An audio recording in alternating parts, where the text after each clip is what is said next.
Hola gente, ¿cómo andan? Espero que anden muy bien. Volvemos con un nuevo video para seguir hablando de la siguiente parte, si se quiere, o siguiente paso en lo que es la evolución del pensamiento evolutivo o evolucionista.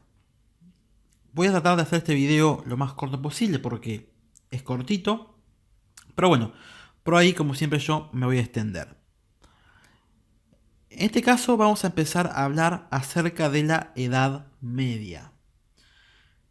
En la Edad Media hubo varios autores que, digamos, hicieron alguna opinión o dieron alguna opinión acerca de la evolución, pero quien realmente se lleva el galardón de oro en pensamiento evolutivo es Al-Hasis, ¿sí? De el Gran Imperio Islam, que es a quien nos vamos a dedicar en este video.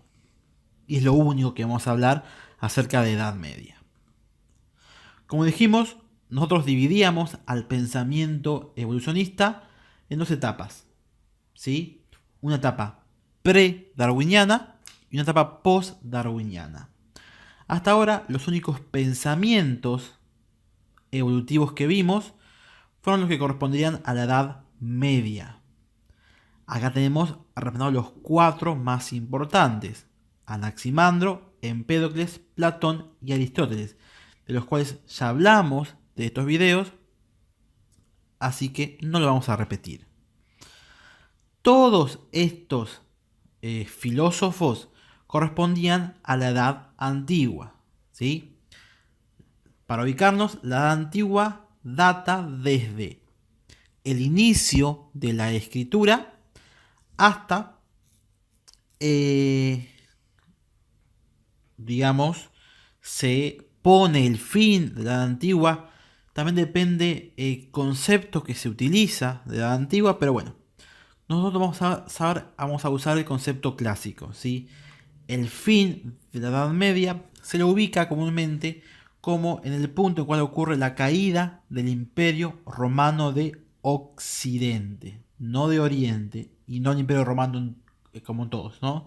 El Imperio Romano de Occidente cae, ¿sí? Es derrocado en el año 476 después de Cristo, perdón, y es ahí donde se pone el fin a la Edad Antigua y comienza la Edad Media, ¿sí? Bien, comienza la Edad Media. Acá vemos un mapa donde podemos ver bien la división del Imperio Romano, ¿sí? Este emperador, ¿sí? Romano por este emperador Teodosio, ¿sí? En el 395 divide al Imperio Romano en dos reinos o dos imperios, ¿sí? El Imperio Romano de Occidente y el Imperio Romano de Oriente. Cada imperio lo toma uno de sus hijos, ¿sí? Bien. Entonces, es así como queda dividido el Imperio Romano, que tiene su gran auge, pero pasa algo. Inestabilidad. Hacia el 476, el Imperio Romano de Occidente cae. ¿Cómo cae esto? Bueno, acá pueden ver que desde el este, en todo lo que es esta Europa del Norte, comienzan a invadir los hunos. Los hunos comienzan a invadir todo lo que es la Europa germánica y todas las tribus que estaban acá, ¿sí? Los godos, ostragodos, los érbulos, son desplazadas y comienzan a migrar, a moverse. En ese movimiento llegan tanto al Imperio Romano de Occidente como al de Oriente. En el Occidente, quien estaba a cargo de este imperio en ese momento era Rómulo Augustulo, emperador de únicamente 15 años, ¿sí? El ejército de ese imperio estaba muy debilitado, ¿sí? Entonces, todos los enfrentamientos que tuvieron con las tribus germánicas los perdieron. Hasta tal punto de que finalmente es depuesto el emperador Rómulo y el Imperio Romano de Occidente cae completamente a manos de estas tribus germánicas. No es el caso del Oriente. Al Imperio Oriente llegan tribus, pero el ejército, ¿sí? Los militares logran contrarrestar ese ataque y perduró por unos tiempos más, ¿sí? El Imperio de Oriente es lo que posteriormente pasó a llamarse el Imperio Bizantino. Por ahí le suena. Ustedes digan, ¿para qué mierda está contando esto? Bueno, esto es importante para que nos ubiquemos, ¿sí? Bien, entonces cae el Imperio Romano de Occidente. Esta caída del Imperio Romano de Occidente tuvo una repercusión muy importante en lo que es la filosofía de todo lo que es Grecia y Roma, que era de Occidente, ¿sí? Porque todo lo que es el pensamiento filosófico y principalmente todo lo que es el poco pensamiento evolucionista que había en ese momento, en esa Grecia y Roma del Imperio Romano Occidental, se pierde, ¿sí? Ese conocimiento se pierde. El conocimiento evolutivo pasa al olvido, se puede decir. Pero esa caída del Imperio Romano de Occidente implicó un ascenso de un nuevo imperio, que es el Imperio Islámico, el cual comienza a avanzar a pasos agigantados. Y el fin o caída del Imperio Romano de Occidente coincide con la edad de oro del Imperio Islámico. ¿Sí? La edad de oro del Islam. Que, como pueden ver acá, el Islam, que últimamente, que acá pueden ver, este era el Islam luego de la muerte de Mahoma. A partir de ese momento, el imperio comienza a expandirse considerablemente, ¿sí? Y es acá donde hay un gran avance en todo lo que es la ciencia, el conocimiento y todas las ramas, ¿sí? Hay una unificación y hay una arabización de la lengua, la moneda, todo lo que es la administración, ¿sí? Y un gran aumento en lo que es cultura, ciencia y una gran estrategia de protección del conocimiento, creándose la casa de la sabiduría, que después vamos a hablar de ella, ¿sí? Entonces, esta caída del Imperio Romano de Occidente coincide con un aumento de todo lo que es el Imperio Romano, el Imperio Islámico, perdón. ¿Sí? Bien. Entonces, en este video vamos a hablar de entonces los pensamientos del Islam, porque es quien estaba en mayor o menor medida predominando en esa época. Hay varios autores o filósofos islámicos, ¿sí? Que tienen algún pensamiento evolutivo. Al-Qasimi es uno, por ejemplo, pero quien realmente sobresale de todos ellos es Al-Jasis, un esclavo africano que su, digamos, aporte al conocimiento o al pensamiento evolutivo es grandísimo. ¿Sí? Bien. Acá tenemos Al-Jasis, o su nombre es este que ven acá, si que ustedes los pueden leer. Al-Jasis era un hombre, se burlaba de él porque tenía una patología en la cual tenía los ojos muy saltones. ¿Sí?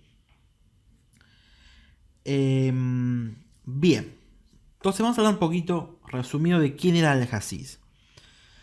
Al-Jasis, como dijimos, vivió en lo que corresponde a la edad de oro del Islam. ¿Sí? Vivió ante el esplendor de las ciencias. Y que dijimos es un descendiente de esclavos. Él era esclavo, pero de a poco logró ascender en la escala social debido a el acceso que tuvo a la escritura y por sus libros, obviamente. Durante su desarrollo intelectual se unió a la corriente teológica Mutasili, ¿sí? Esta corriente surge generalmente por un gran contacto entre lo que es el Islam y el racionalismo eh, griego, ¿sí? Y lo cual esta teoriente lo que quería hacer es tratar de racionalizar o darle una vista coherente a lo que era el pensamiento o la doctrina islámica, ¿sí? Eh, este pensamiento Mutasili lo que quería hacer es darle un concepto atomista al universo. Ya hablamos de atomistas, hablamos de Grecia, por eso el contacto de Grecia, y además trataba de entender el Corán de una forma no literal, ¿sí? Que ya hablamos, ¿cierto? El Corán era la Biblia del Islam, ¿no? Ya hablamos de eso con Agustín de Hipona y otro más, ¿sí? Bien. Y a los 40 años se va a unir o va a ser miembro, mejor dicho, va a colaborar con la Casa de la Sabiduría, esos que trataban de proteger a la ciencia, al conocimiento, mejor dicho. ¿Sí? Bien. Puede que me olvide, pueden leerlo acá o me preguntan en los comentarios. Uno de los mayores impactos intelectuales que tuvo Al-Hasis, o los mayores, digamos, influyentes, fue Aristóteles. Él leyó gran parte de los conceptos de Aristóteles y toma de él varias posturas, entre ellas la idea de la escala natura, esa organización de los organismos. Y bueno, escribe una gran cantidad de libros de una gran cantidad de ramas: política, religión, gramática, literatura, filosofía, biología y muy importante en zoología. ¿Sí? Perfecto. Uno de sus mayores y más trascendentes libros es el libro de los animales, que lo van a leer en cualquier lugar, lo van a encontrar en cualquier lugar. El libro de los animales es un compendio de 5 volúmenes que tratan sobre física, química, biología, antropología, religión y principalmente zoología. En esos tomos, él recopila información de más de 350 especies, ¿sí? Tanto por observación directa de esas especies o por experimentación. Él hizo en su momento ciencia. Luego, tomando estas ideas de Aristóteles y obviamente ideas propias, él describe y clasifica a los animales según la escala natura de Aristóteles y organiza además las especies en subgrupos según caracteres similares. Es un trabajo muy grande y muy importante. ¿Sí? Bien. Es en este libro donde les pones sus ideas evolutivas. Antes, o mismo Darwin, no se hablaba de evolución. La evolución es una palabra nueva. Siempre se habla generalmente de transformación de las especies. ¿Sí? ¿Cuáles eran los planteamientos que hacía Al-Hasis sobre la transformación de las especies? No lo dije cuando hablamos del Matusalí, pero Al-Hasis era, digamos, un teísta. Él le atribuía todo a Dios. ¿Sí? Esto era muy importante.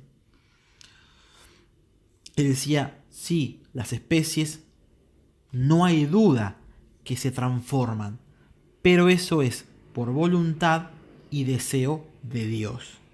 ¿Sí?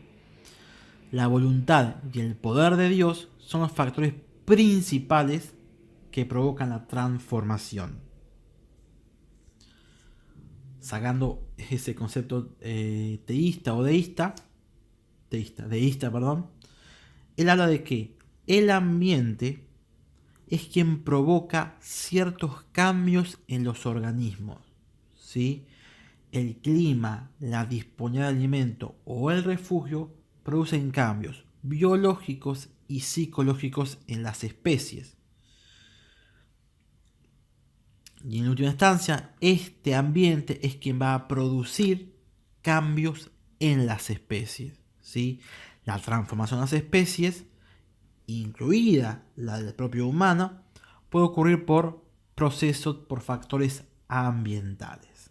¿Sí? Bien. Por último, él habla de el almizc. ¿Sí? El almizc es un cuadrúpedo ancestral que había formado grupos de animales relacionados a partir de este ancestro común. ¿Sí? A partir del almizc se habrían originado varios cuadrúpedos actuales. ¿Sí? Perfecto. Eso que tiene que ver con la transformación de las especies. Sin embargo, él también hablaba de la lucha por la supervivencia. ¿Sí? Él decía que las especies tenían un deseo, ¿sí?, por sobrevivir. Y ese deseo por sobrevivir se acompaña por, obviamente, cambios en las tasas de mortalidad. Y esos cambios en las tasas de mortalidad se deben a factores ambientales. ¿Sí? ¿Qué significa esto? Que las especies o mueren más o mueren menos de acuerdo a la disponibilidad de alimento, ataques de especies mejor dotadas sobre otras, elaboración de estrategias para evitar ataques, etc. Hay una reproducción diferencial, hay una mayor o menor muerte de acuerdo a los atributos de las especies. Entonces, aquellas especies mejores dotadas van a abundar sobre las menos capacitadas que van a morir. Esto es pura y llana lucha por la supervivencia. Pero siempre atendiendo lo mismo. Esa lucha por la supervivencia es una ley divina. Si es Dios quien en última instancia provee o dice qué especies van a sobrevivir y qué especies van a morir. ¿Sí? Perfecto. Para cerrar entonces, tenemos que la causa de la diversidad de especies, según Al-Hafiz, se debe a efectos ambientales y la continuidad de las especies así surgidas se mantiene por supervivencia de los más aptos. Esto es evolución pura, ¿sí? Pues dice que Al-Hafiz es el primer pensador en postular un mecanismo por el cual las especies cambian, pero siempre ateniendo a que es una teoría teológica, ¿sí? Considera a Dios como la causa primera de la evolución, considerando como secundarios a los demás factores, ¿sí? Bien. Bueno, hasta acá terminamos. Espero que no me haya quedado muy largo, 17 minutos. Bueno, espero que esto les haya servido. Ya saben, cualquier comentario me lo dejan en la caja de descripción, me mandan un mensaje privado, no hay ningún problema. Nos vemos en la próxima. Adiós.